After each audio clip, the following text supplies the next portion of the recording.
ప్రతాప్ ముందే చక్రిని కౌగిలించుకొని భర్తగా ఒప్పుకున్న మహాలక్ష్మి సడన్గా చక్రిని భర్తగా ఎందుకు ఒప్పుకుంది, ప్రతాప్ మళ్ళీ ఎందుకు వచ్చాడు, అసలు ఏం జరిగింది అనేది ఈ వీడియోలో తెలుసుకుందాం. చివరి వరకు స్కిప్ చేయకుండా చూసేయండి. వీడియో నచ్చితే తప్పకుండా లైక్ చేయండి. ఇక శైలు ఇంటికి వచ్చాక ఇక నిజమైతే బయట పెడుతుంది. నేను ప్రెగ్నెంట్ని కాదు అని నిజాన్ని బయట పెడుతుంది. అప్పుడే ఇక అది విని ఇక వాళ్ళ నాన్న, నువ్వు ప్రెగ్నెంట్వి కాదు అన్నప్పుడు ఎందుకు నువ్వు మా దగ్గర అబద్ధం చెప్పావు అని అడుగుతూ ఉంటాడు. ఎందుకు నువ్వు ఇంత పెద్ద నిందని నీ తల మీద వేసుకున్నావు అని అడగడంతో, మరి ఏం చేయమంటావు నాన్న, మీరు నాకు బలవంతంగా పెళ్లి చేస్తున్నారు, మీ పరువు మర్యాదలు పోతాయని ఆలోచిస్తున్నారు తప్ప నా బాధని ఎందుకు అర్థం చేసుకోలేకపోతున్నారు. పోనీ నేను మీకు భారంగా అయిపోతే నన్ను ప్రేమించిన అతని దగ్గరికే నన్ను పంపేయచ్చు కదా, మరి ఎందుకు మీరు ఆలోచిస్తున్నారు? అంటే పరువు మర్యాదే ఎక్కువ, కూతురి సంతోషం మీకు ఎక్కువ కాదు. వీడేదో సంబంధం తీసుకువచ్చి ఇక నన్ను వాడికిచ్చి పెళ్లి చేసేస్తాను, ఇక వదిలించేసుకుందాం దీన్ని అని అనుకుంటే మీరు కూడా ఒప్పుకున్నారు. వీడు తీసుకొచ్చిన సంబంధం గొప్పదని అనుకుంటున్నారు తప్ప మరి నేను ప్రేమించిన అబ్బాయి నాకు కరెక్ట్ కాదని మీరు ఎలా అనుకుంటారు నాన్న అని శైలు అయితే తన తండ్రిని అడుగుతూ ఉంటుంది. అప్పుడే ఇక ఆ మాట విని వరాలు, అంటే నీ ఉద్దేశం ఏంటే? ఇప్పుడు నువ్వు ప్రెగ్నెంట్ అని అందరి ముందు చెప్పావు, మా పరువు పోయింది, ఇప్పుడొచ్చి సూక్తులు చెప్తున్నావా మీ నాన్నకి? వీడు ఏది చేసినా కరెక్ట్గానే చేస్తాడు, వీడు నీ భవిష్యత్తు గురించి ఆలోచించకుండా చేస్తాడా ఏంటి? వాడు ఫ్రెండ్ కాబట్టి వాడికి ఇచ్చి నిన్ను పెళ్లి చేయాలనుకున్నాడు అని అనగానే, ఫ్రెండ్ అయితే మరి కేశవ్ కూడా నాకు తెలుసమ్మా, నాకు ఫ్రెండే, జీవితాంతం కలిసి ఉండేవాణ్ణి, నేను అన్నీ చూసే కదా చేసుకుంటాను, ఏమన్నా టార్చర్ పెట్టేవాడిని చేసుకుంటానా ఏంటి? నాకు తెలీదా నేను నా కాబోయే భర్త ఎలా ఉండాలో, ఎలా ఉంటే బాగుంటుందో, నా జీవితం సంతోషంగా ఉంటుందో నాకు తెలీదా? నాకు తెలియకుండానే నేను కేశవ్ని ప్రేమిస్తానా? కొడుకు మీద ఉన్న నమ్మకం కూతురి మీద నీకెందుకు లేదు అని నిలదీసి అడుగుతూ ఉంటుంది శైలు. అప్పుడే ఇక శైలు తండ్రి అయితే ఆలోచనలో పడతాడు. ఇక ఆలోచిస్తూ, శైలు నువ్వేమీ కంగారు పడకు, నిన్ను నేను కేశవ్కి ఇచ్చే పెళ్లి చేస్తాను అని అంటూ ఉంటాడు శైలు తండ్రి. ఇక ఆ మాట విని శైలు ఒక్కసారి, నన్ను అర్థం చేసుకున్నందుకు చాలా థ్యాంక్స్ నాన్న, ఇప్పటికైనా మీరు మీ కూతురు మనసుని అర్థం చేసుకొని నచ్చిన వాడికి ఇచ్చి పెళ్లి చేస్తానని చెప్తున్నారు, ఇక నాకన్నా ఆనందపడేవాళ్ళు ఎవ్వరూ కూడా ఉండరు అని అంటూ ఉంటుంది శైలు. అతని గురించి అతని కుటుంబం గురించి అందరూ కూడా మాట్లాడుతూ ఉంటారు. అందుకని అలాంటి కుటుంబానికి నిన్నిస్తే నువ్వు ఎలా ఉంటావో, అతనితో కాపురం ఎలా చేస్తావో, నీ జీవితం ఎలా ఉంటుందా అని భయపడి నేను పెళ్లికి ఒప్పుకోలేదు. ఆ ఇంట్లో అడుగు పెట్టిన ఆడవాళ్ళు ఎవ్వరూ కూడా ఉండరు, భర్తలను వదిలి వచ్చేస్తారనే పుకారు ఉంది. కానీ మహాలక్ష్మి అదే ఇంట్లో ఉంటుంది, మహాలక్ష్మిని వాళ్ళు ఎంతో మర్యాదగా చూస్తున్నారు. ఇవన్నీ కూడా నేను చూస్తూనే ఉన్నాను. కానీ నువ్వు ఆ ఇంటికి కోడలు అయితే మళ్ళీ పరువు పోతుంది, అందరూ కూడా నవ్వుతారని మీ అమ్మ మీ అన్నయ్య ఇద్దరు కూడా నీకు బలవంతంగా పెళ్లి చేయాలని అనుకున్నారు అని అంటూ ఉంటే, అంటే మీకు మాత్రం ఆ మెకానిక్ గాడికి ఇచ్చి పెళ్లి చేయాలని ఉందన్నమాట మీ కూతుర్ని. మరి ఇన్ని రోజులు మీ కూతురితో పాటు మీరు కూడా వాడి పంతమే పాడాల్సింది, మరి ఇంకెందుకు మేము ఇష్టం లేని పెళ్లి చేస్తున్నందుకు మీరెందుకు మరి ఊకొట్టారు? మీ మనసులో ఆ మెకానికే అల్లుడు అవ్వాలని అనుకుంటే మరి మాకెందుకు ముందు చెప్పలేదు? చెప్పకుండా మరి శైలుని బలవంతంగా పెళ్లికి ఒప్పిస్తూ ఉంటే ఎందుకు మీరు ఇదంతా కూడా చూస్తూ ఊరుకున్నారు? ఇప్పుడేమో దానికి మేమేమో శత్రువులాగా, మీరేమో దాని క్షేమం కోరుకునేలా ఉన్నారనమాట. మీ ఇష్టం వచ్చినట్టు చేసుకోండి, మీకు నచ్చిన వాడికిచ్చి పెళ్లి చేసుకోండి అని అంటూ ఉంటుంది వరాలు. తర్వాత శైలు తండ్రి ఇక మాధవ్తో పెళ్లి సంబంధం మాట్లాడడానికైతే మాధవ్ ఇంటికి వస్తాడు. అప్పుడే మాధవ్ ఇంటికి వచ్చి, మిమ్మల్ని చాలా రకాలుగా బాధ పెట్టాము, ఎన్నో మాటలు అన్నాము, అప్పుడు మీ విలువ తెలీదు, తర్వాతే తెలిసింది. దయచేసి మేమన్న మాటలు ఏవి కూడా మనసులో పెట్టుకోకండి.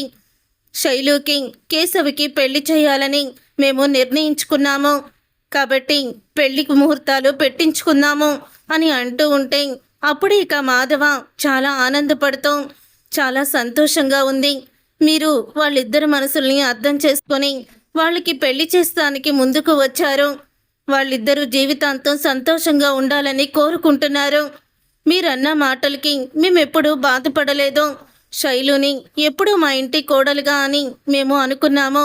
ఏనాడైతే మిమ్మల్ని వదిలేసి అర్ధరాత్రి నా తమ్ముడు కోసం వచ్చిందో ఆ రోజే వాళ్ళిద్దరికీ కూడా పెళ్లి చేయాలని నిర్ణయించుకున్నాము. త్వరలోనే ముహూర్తాలు పెట్టిస్తాము అని అనడంతో అప్పుడు ఇక కేశవ మా అన్నయ్య పెళ్లి చేసుకునే వరకు నేను మాత్రం పెళ్లి చేసుకోను అని కరాఖండిగా చెప్పేస్తాడు. అప్పుడు ఇక ఆ మాట విని ఇక వెంటనే మాధవ, రే కేశవ నువ్వు ఆగు అని అంటూ ఉంటే, లేదన్నయ్య నీకు పెళ్లి కాకుండా నేను మాత్రం పెళ్లి చేసుకోను. ఎందుకంటే ముందు పెద్దవాడివి, నీకు పెళ్ళవ్వాలి. అప్పుడే నేను శైలుని పెళ్లి చేసుకుంటాను. అందుకే కదా అర్ధరాత్రి వస్తే తనను పంపించేశాను అని అంటూ ఉంటాడు కేశవ. మరి ఇంట్లో పెద్దవాళ్ళు మీకు అవ్వకుండా చిన్నవాళ్ళకైతే బాగోదు కదా, అందుకని మీ తమ్ముడు ఆలోచిస్తూ ఉన్నట్టున్నాడు. మీరు కూడా ఏదో ఒక సంబంధం వస్తే పెళ్లి చేసుకోండి అని చెప్తూ ఉంటాడు శైలు తండ్రి. మీ పెళ్లితో కేశవ పెళ్లి కూడా ముడిపడుంది. మీరు పెళ్లి చేసుకున్న తర్వాతే తను కూడా పెళ్లి చేసుకుంటానని చెప్తున్నాడు. అందుకని మీరు కూడా మంచి సంబంధం వస్తే ఈ పెళ్లి చేసుకోవడానికి ఒప్పుకోండి. ఆ తర్వాత శైలు అలాగే కేశవ పెళ్లి కూడా జరిగిపోతుంది. మీ ఇంట్లో ఆడవాళ్ళు ఉండరు, మీకు పెళ్ళిళ్ళు జరగవు అని ఊళ్ళో ఉన్న పుకారు మొత్తం కూడా పోతుంది. అప్పుడు అందరూ కూడా హ్యాపీగా ఉండొచ్చు. పెళ్లి ముహూర్తాలు ఎప్పుడు పెట్టుకుందామన్నా నేను ఓకే అని శైలు తండ్రి అయితే చెప్తాడు. ఇక శైలు తండ్రి వెళ్ళిపోయాక మాధవ అంటూ ఉంటాడు, నా పెళ్లితో నీ పెళ్లి ఎందుకురా ముడి పెట్టుకున్నావో? అయినా దోషం ఉందని చెప్పారు కదా, దోషం తొలగిపోయిందని రుద్రాంబిక పూనకమ్మ వచ్చి అమ్మ కూడా చెప్పింది. మరి ఇవన్నీ ఎందుకు ఆలోచిస్తున్నావన్నయ్యా? దోషాలు అవన్నీ కూడా వదిలేసాయి. నీ మనసులో ఎవరైనా ఉంటారేమో చెప్పు అని అంటూ ఉంటే అప్పుడు ఇక అంటూ ఉంటుంది మహాలక్ష్మి, పెద్ది మీతో కొంచెం మాట్లాడాలి, పక్కకి రండి అని అంటూ ఉంటే అప్పుడు ఇక ఆ మాట విని అంటూ ఉంటాడు మాధవ, పదమ్మ అంటూ ఇద్దరు పక్కకి వెళ్తారు. అలా పక్కకి వెళ్ళిన తర్వాత మాధవ్ అయితే ఇలా అంటూ ఉంటాడు, ఏంటమ్మా నాతో ఏం మాట్లాడాలని అడుగుతూ ఉంటే, పెద్ది మీరు మనీషాని పెళ్లి చేసుకోండి అని అంటుంది మహాలక్ష్మి. ఏం మాట్లాడుతున్నావమ్మా? నేను మనీషాని పెళ్లి చేసుకోవడం ఏంటి అని అడుగుతూ ఉంటాడు మాధవ. మనీషా కూడా మిమ్మల్ని ఇష్టపడుతుందని నాకు అనిపిస్తుంది పెద్ది. నేను మనీషాతో మాట్లాడతాను. తనకి ఇష్టమైతేనే మీరు తనని పెళ్లి చేసుకోండి. కానీ ముందు మీకు మాట చెప్పాలి కదా, మీ మనసులో మనీషా అంటే ఇష్టం ఉందా? తను మీకు కరెక్టేనా అని మీరు అనుకుంటున్నారా అని అడుగుతూ ఉంటుంది. అప్పుడు ఇంకా శైలు, కేశవ పెళ్లి జరగాలంటే నా పెళ్లి కూడా జరగాలని కేశవ కండిషన్ పెట్టాడు. కానీ నువ్వేమో మనీషాని పెళ్లి చేసుకోమంటున్నావు. మనీషా మంచి అమ్మాయి కానీ అని అంటూ ఉంటాడు మాధవ. చూడు పెద్ది, మీరేమో మనీషాని కోరుకుంటున్నారని నాకు అర్థమవుతుంది. నేను మనీషాతో మాట్లాడతాను. తనని ఒప్పించడానికి కాదు, తన మనసులో ఉన్న మాటని అడుగుతాను అని అంటూ ఉంటుంది మహాలక్ష్మి. మహాలక్ష్మి అలా అన్న తర్వాత అప్పుడు ఇక మాధవ సరే అని చెప్తాడు. ఇక మహాలక్ష్మి మనీషా దగ్గరికైతే వెళ్తుంది. అప్పుడు ఇక మనీషా, మహాలక్ష్మి రా అని చెప్పి ఇక హిందీలో మాట్లాడుతూ ఉంటుంది. అప్పుడు ఇక మనీషా వాళ్ళ అన్నయ్య కూడా ఉంటాడు. మీతో కొంచెం మనీషా గురించి మాట్లాడాలి, మా పెద్ది గురించి, అదే మీ దోస్తు మాధవ్ గురించి మీ అభిప్రాయం ఏంటి అని అడుగుతూ ఉంటుంది మహాలక్ష్మి మనీషా వాళ్ళ అన్నయ్యని. మాధవ చాలా మంచివాడు, అన్ని విషయాలు కూడా తెలిసినవాడు, అర్థం చేసుకునేవాడు. అంత మంచివాణ్ణి నేనెక్కడా కూడా చూడలేదు అని అంటూ ఉంటాడు. అయితే మీ చెల్లిని మా పెద్దికి ఇవ్వడానికి మీకేమన్నా అభ్యంతరమా? మా పెద్దికి మీ చెల్లికి పెళ్లి చేయాలని మేమందరం అనుకుంటున్నాం. వీళ్ళిద్దరు జోడీ బాగుంది అని అంటూ ఉంటుంది మహాలక్ష్మి. అప్పుడు ఇక మనీషా వాళ్ళ అన్నయ్య ఆలోచిస్తూ ఉంటాడు. ఏంటి ఆలోచిస్తున్నారు అని అడుగుతూ ఉంటే, మా పెద్దికి మీ చెల్లినివ్వడం ఇష్టం లేదా అని అడుగుతూ ఉంటుంది మహాలక్ష్మి. అదేం లేదమ్మా, మాధవ్ లాంటి మంచి వ్యక్తి నా చెల్లెలికి భర్తగా వస్తున్నాడంటే అంతకన్నా అదృష్టవంతరం ఏముంది? అందుకని ఆలోచిస్తున్నాను అని చెప్తూ ఉంటే అప్పుడు ఇక ఇలా అంటూ ఉంటాడు. అతను మనీషాకి ఇష్టమైతే నాకు కూడా ఇష్టమేనమ్మా అని అనంగాల్ని అప్పుడు ఇక మనీషా అప్పటికే మాధవ్ని ప్రేమిస్తూ ఉంటుంది. ఇక మాధవ్ని ప్రేమిస్తూ ఉండడంతో ఇక మాధవ్ని ఇష్టపడుతున్నానని మనీషా కూడా తను చిరునవ్వుతో సిగ్గుపడుతూ చెప్తుంది. అప్పుడు ఇంకా చాలా ఆనందపడుతూ ఉంటుంది మహాలక్ష్మి. త్వరలోనే ముహూర్తం పెట్టుకుందాము అని చెప్తూ ఉంటుంది మహాలక్ష్మి. తరువాత ఇదే విషయాన్ని ఇక పెద్దితో చెప్పాలని తను అది ఎంతో ఆత్రంగా ఇంటికైతే వెళ్తుంది. అప్పుడు ఇక మాధవ చక్రి ఇద్దరు కూడా మాట్లాడుకుంటూ ఉంటారు. ఇక మాధవ్ అయితే అంటూ ఉంటాడు, రే ఇప్పుడు నాకు కేశవ్కి పెళ్లి జరిగితే ఇంట్లో ఆడదిక్కు వస్తుంది, ఇద్దరు కోడళ్ళు ఉంటారు. అప్పుడు మహాలక్ష్మి నిన్ను వదిలి వెళ్ళిపోతుందేమో అని చాలా భయంగా ఉందిరా అని అంటూ ఉంటాడు మాధవ. అందుకని నేను సగం పెళ్ళికి ఒప్పుకొనింది అని అంటూ ఉంటే, అన్నయ్య నువ్వు అలాంటి భయం ఏమీ పెట్టుకోవద్దు. ఆ భగవంతుడు మా ఇద్దరికి ఇన్ని రోజులు కూడా భార్యాభర్తలుగా ఉండే అవకాశాన్ని ఇచ్చాడు. మా బంధం గట్టిదైతే ఆ దేవుడు మా బంధాన్ని శాశ్వతం చెయ్యాలని రాసి పెడితే ఖచ్చితంగా మేము కలిసే ఉంటాము, మేము విడిపోము. కానీ ఒక్క మాట అన్నయ్య, మహాలక్ష్మి తప్ప ఇక నేను ఏ ఆడపిల్లని కూడా నేను తన స్థానంలో ఊహించుకోలేను, నా భార్యగా నేను ఊహించుకోలేను. తనంటే నాకు ప్రాణం అన్నయ్య. తను నాతో ఉంటే ఏదో తెలియని ఆనందం కలుగుతుంది, తను దూరం అయిపోతే నేను తట్టుకోలేను. అలాగని మరొక పెళ్ళి కూడా నేను చేసుకోలేను. నా జీవితంలో మహాలక్ష్మి నా భార్య. తను ఒకవేళ నన్ను వదిలేసి వెళ్ళిపోయినా తను ఎక్కడున్నా సరే సంతోషంగా ఉండాలని కోరుకుంటాను. తనని తలుచుకుంటూ తన జ్ఞాపకాలు తలుచుకుంటూ నేను కూడా అలాగే ఉండిపోతాను తప్ప మరొక అమ్మాయిని నా జీవితంలోకి నేను ఆహ్వానించను అని అంటూ ఉంటాడు చక్రి. అందుకే రే ఇన్ని రోజులు కూడా ఏ సంబంధం వచ్చినా కూడా నేను ఒప్పుకుంది అని అంటూ ఉంటాడు మాధవ.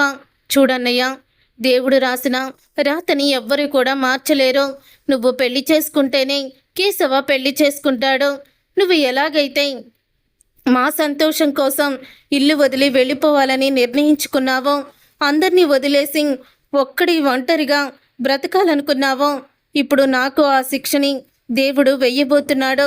ఇప్పుడు మీ ఇద్దరు సంతోషం కోసం నేను మహాలక్ష్మి గారిని దూరం చేసుకోవడానికి కూడా సిద్ధమే అన్నయ్య అని అంటూ ఉంటాడు చక్రి.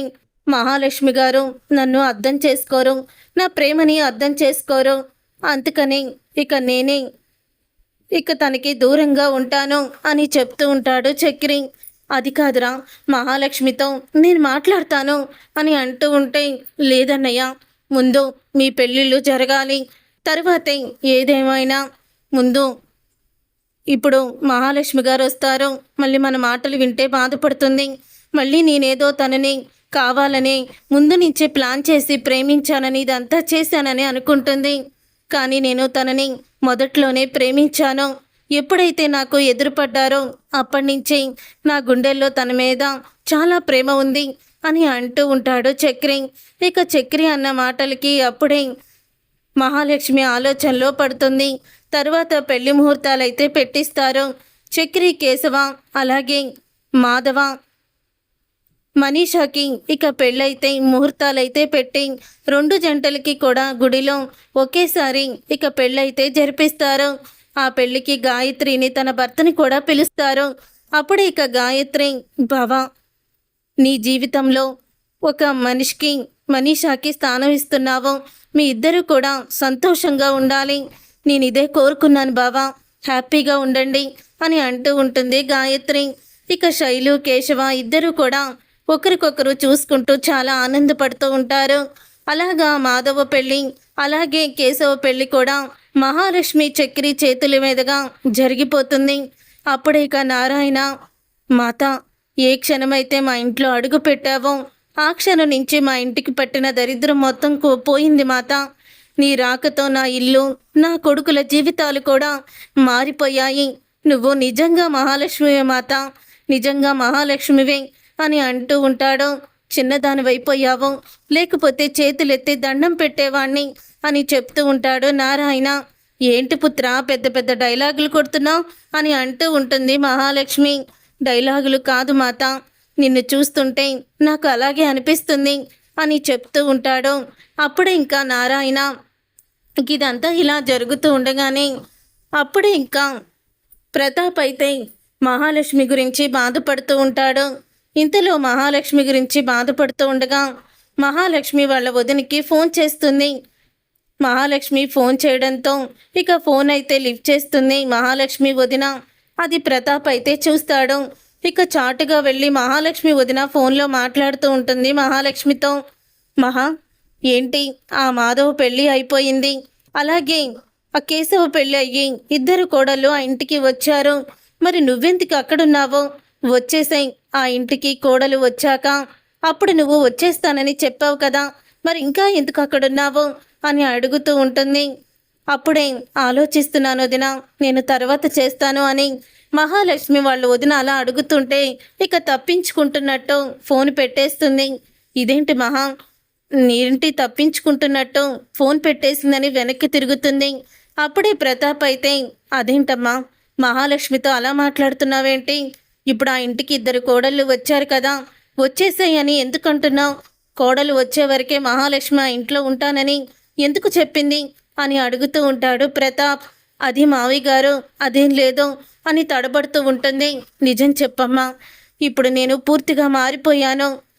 నా కొడుకు మీద ఒట్టు, అలాగే నా మనవరాల మీద కూడా ఒట్టేసి చెప్తున్నాను అని అంటూ ఉంటాడు ప్రతాప్. అప్పుడే ఇక మనవరాలు కొడుకు మీద ఒట్టేసి ప్రతాప్ మారిపోయానని చెప్పడంతో ఇక నిజాన్ని బయట పెడుతుంది మహాలక్ష్మి వదిన. మావయ్య గారు, మహాలక్ష్మి ఇష్టపూర్వకంగా చక్రిని పెళ్లి చేసుకోలేదు, మీరు బలవంతంగా భూషణ్కి ఇచ్చి తనని పెళ్లి చేస్తున్నారని చక్రి చేత నామమాత్రంగానే తాళి కట్టించుకుంది, కానీ మనస్ఫూర్తిగా తనని భర్తగా అనుకొని తాళి కట్టించుకోలేదు అని నిజాన్ని బయట పెడుతుంది. అది విని ఒక్కసారి షాక్ అయిపోతూ ఉంటాడు ప్రతాప్. ఏంటమ్మా నువ్వు చెప్పేది అని అంటూ ఉంటే, అవును మావయ్య గారు, నేను చెప్పేది నిజం అని అంటూ ఉంటుంది మహాలక్ష్మి వదిన. వాళ్ళ ఇంట్లో మాధవ్కి పెళ్లి జరిగాక తను వచ్చేస్తానంది, కానీ ఇప్పుడు ఎందుకో తను ఒకవేళ నేను తనకి బలవంతంగా పెళ్లి చేస్తానని ఇక్కడికి వస్తే తనని నేను అర్థం చేసుకోనని అలా మాట్లాడుతుందేమోనమ్మా అని అంటూ ఉంటాడు ప్రతాప్.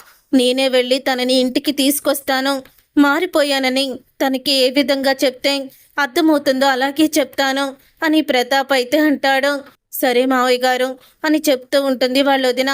అప్పుడే ప్రతాప్ అయితే ఇక ఇంటికైతే వెళ్తాడు. ఈలోగా మహాలక్ష్మికి అంతా జరిగిందంతా వాళ్ళ వదిన ఫోన్ చేసి చెప్పేస్తుంది. అప్పుడు ఇక మహాలక్ష్మి అయితే ఆలోచిస్తూ ఉంటుంది. ఇక ప్రతాప్ అయితే వచ్చిన తర్వాత ఎందుకు వచ్చావు మళ్ళీ అని అడుగుతూ ఉంటాడు కన్నా. రే కన్నా, ఏంట్రా మాటలు, లోపలికి రండి సార్ అని అంటూ ఉంటాడు మాధవ. అప్పుడు ఇక లోపలికైతే వెళ్తాడు ప్రతాప్. లోపలికి వెళ్ళిన తర్వాత అప్పుడే ఇక మహాలక్ష్మితో, అమ్మ మహాలక్ష్మి, నీ పెళ్ళి ఎలా జరిగిందో మొత్తం నాకు తెలిసింది. నువ్వు చక్రిని ప్రేమించి పెళ్లి చేసుకోలేదని, మేం చూసిన సంబంధం నుంచి తప్పించుకోవాలని నువ్వు అతని చేత నామమాత్రపు తాళి కట్టించుకున్నావని, మీది అబద్ధపు పెళ్ళని నేను విన్నాను. ఈ ఇంటికి కోడళ్ళు వచ్చే వరకే ఇంట్లో ఉంటానని చెప్పావంట కదా, ఈ ఇంటికి ఇద్దరు కోడళ్ళు వచ్చారు, పదమ్మా మనం వెళ్ళిపోదాం, ఇక మీద నీ ఇష్టం, నువ్వు ఏం చేస్తావో నీ ఇష్టం వచ్చినట్టు చేసుకో, అంతే, ఇక నీకు నేను ఎటువంటి అడ్డు చెప్పను. నువ్వు ఎవరిని పెళ్లి చేసుకుంటానంటే నేను అతనికి ఇచ్చి నిన్ను పెళ్లి చేస్తాను, నీకు ఇష్టం లేని పని ఏది కూడా నేను చెయ్యను అని అంటూ ఉంటాడు ప్రతాప్. ఆ మాట విని, నిజమేనా నాన్న, నాకు ఇష్టమైన వ్యక్తితోనే మీరు పెళ్లి చేస్తారా అని అడుగుతూ ఉంటుంది మహాలక్ష్మి. అప్పుడే ఆ మాట విని చక్రి షాక్ అయిపోతూ, ఇష్టమైన వ్యక్తితోనే పెళ్లి చేస్తారా అని మహాలక్ష్మి గారు అంటున్నారేంటి, అంటే తన మనసులో వేరే అతను ఎవరైనా ఉన్నారా అని చక్రి కళ్ళల్లో నీళ్లు తిరుగుతాయి.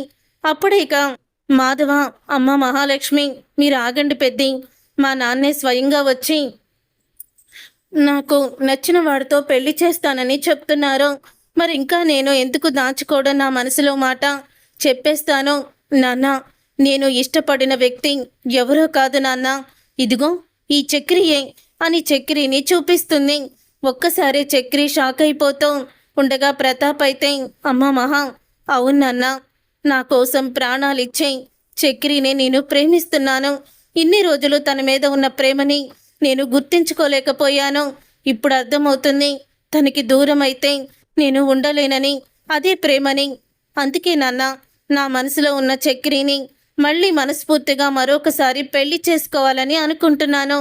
మీకు ఇష్టమైతే మా ఇద్దరికి కన్యాదానం చేసి పెళ్లి చేయండి అని మహాలక్ష్మి అయితే ప్రతాప్ ముందే చక్రిని కౌగిలించుకొని భర్తగా ఒప్పుకుంటుంది.